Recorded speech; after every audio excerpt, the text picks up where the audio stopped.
पूरी दुनिया के सबसे ताकतवर देशों में जो अब बेशुमार हो चुका है वो देश है भारत। और भारत के प्रधानमंत्री श्री नरेंद्र दामोदर दास मोदी जी जो एक वर्ल्ड लीडर के रूप में अब निकल कर आ रहे हैं और इनके काम करने की छवि जो इन्होंने क्रिएट की है अपने देश के लिए वो सच में एक काबिलियत तारीफ है और पूरी दुनिया के लिए एक इंस्पिरेशन है। और इसी इंस्पिरेशन से पूरी दुनिया आज इंस्पायर हो रही है। कहीं भी दुनिया में कुछ भी होता है सबसे पहले एक उम्मीद की किरण देखी जाती है भारत की तरफ से, बिकॉज भारत के प्रधानमंत्री ने उन कामों को किया है जिसको दुनिया ने कभी सोचा तक नहीं था।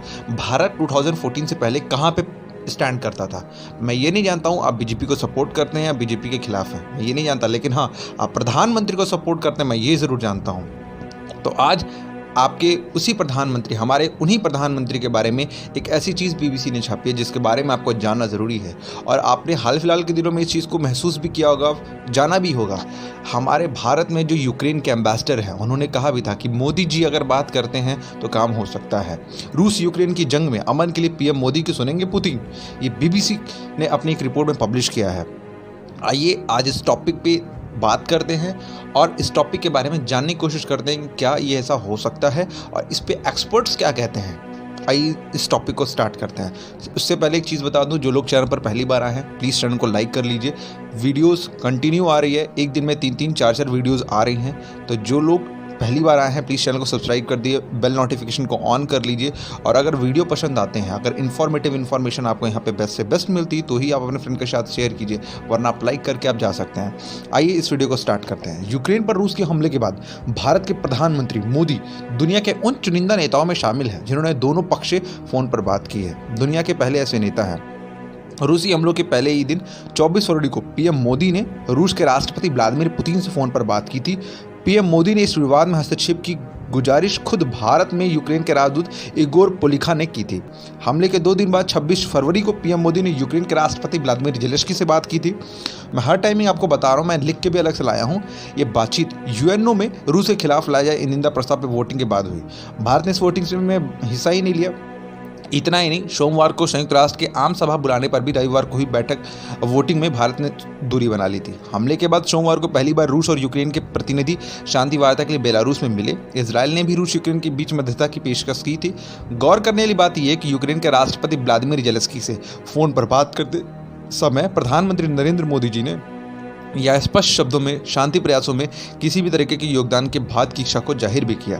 देखिए, शांति के लिए कोई चीज़ है, बिल्कुल भारत वहाँ पे तैयार है। मैंने कल के वीडियो में अगर आपने नहीं देखा है तो आप जाके देख सकते हैं। रविवार को भारत के विदेश सचिव हर्षवर्धन श्रृंगला जी ने मीडिया के सवालों का जवाब देते हुए कहा कि हम सभी पक्षों से संपर्क में हैं। हमारे प्रधानमंत्री ने रूस और यूक्रेन दोनों के राष्ट्रपतियों से बात की है।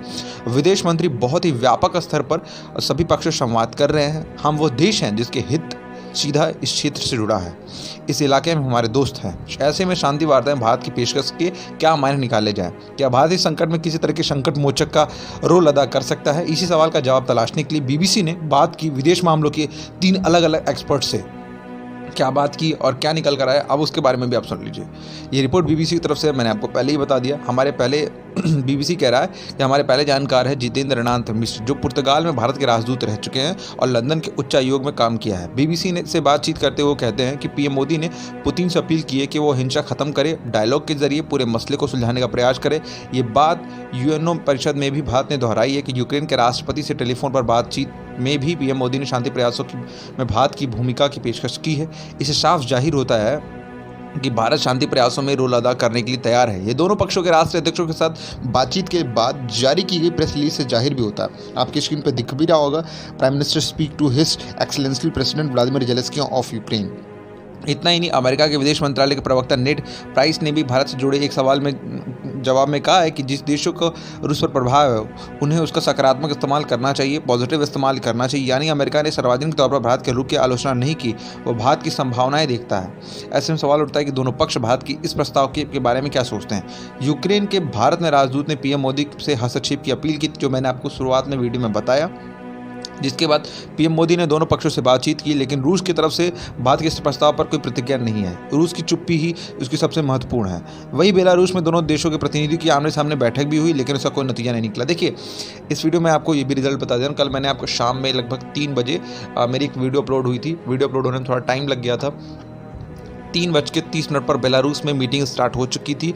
रूस के प्रतिनिधिमंडल पहुंच चुके थे, यूक्रेन के प्रतिनिधिमंडल पहुंच चुके थे और बेलारूस इस चीज़ की मीटिंग करवा रहा था। वो सेपरेट वीडियो मैंने आपको बता दिया है। अब जो भी उसके पे अपडेट नेक्स्ट आएगी मैं वो भी आपको बताऊंगा। अभी वो मीटिंग बेनतीजा रही है, इसलिए मैंने आपको कुछ नहीं बताया। जब वो मीटिंग से कुछ निकलेगा, जब कुछ सॉलिड पॉइंट्स, इंपॉर्टेंट पॉइंट्स निकलेंगे तो मैं ज़रूर आपको वो चीज़ इन्फॉर्म करूँगा। दोनों देशों के बीच जंग अभी भी चल रही है। कूटनीति के स्तर पर दोनों देशों के प्रतिनिधि मिल रहे हैं। पुतिन ने रणनीति के तहत अपने देश के परमाणु बलों को विशेष अलर्ट पर रखा हुआ है। जब दो देश आपस में बैठकर बात करें तो ऐसे में भारत के लिए शांति वार्ता में कुछ रोल अदा करने की गुंजाइश बचती नहीं। भारत की तरफ से बोलने और करने में थोड़ा फर्क है। भारत ने इससे पहले भी कभी इन दोनों देशों के बीच चल रहे इस तरह के युद्ध में शांति प्रयासों की कोई बड़ा रोल अदा नहीं किया है। और भी 2 एक्सपर्ट्स ने इस पर अपनी राय दी है। आप चाहें तो BBC के वेबसाइट पर जाके इसके आर्टिकल को पढ़ सकते हैं। लेकिन अभी रशिया और यूक्रेन के बीच जो कॉन्फ्लिक्ट चल रहा है उसमें भारत ने शांति वार्ता की जो पेशकश की है, जो कोशिश कर रहा है भारत, वो पूरी दुनिया में सबसे अलग है और पूरी दुनिया में एक नई छवि है। एक्सपर्ट्स क्या कहते हैं उनके अलग मायने हो सकते हैं, बट आपको जो रियलिटी समझ में आ रही है उस पर अपने विचार हमें कमेंट करके ज़रूर बताइएगा। Thank you so much for you watch. मेरी आप सभी से एक रिक्वेस्ट है, जो लोग चैनल पर पहली बार आए हैं, जिन्होंने पहली बार विजिट किया है, प्लीज़ चैनल को सब्सक्राइब कर लीजिए। अगर वीडियो पसंद आते हैं तो आप लाइक भी कर लीजिए और अपने कुछ फ्रेंड्स के साथ, अगर आपको इन्फॉर्मेटिव इन्फॉर्मेशन आपको यहाँ पे बेस्ट से बेस्ट मिलती है तो ही आप अपने फ्रेंड्स के साथ शेयर कीजिए।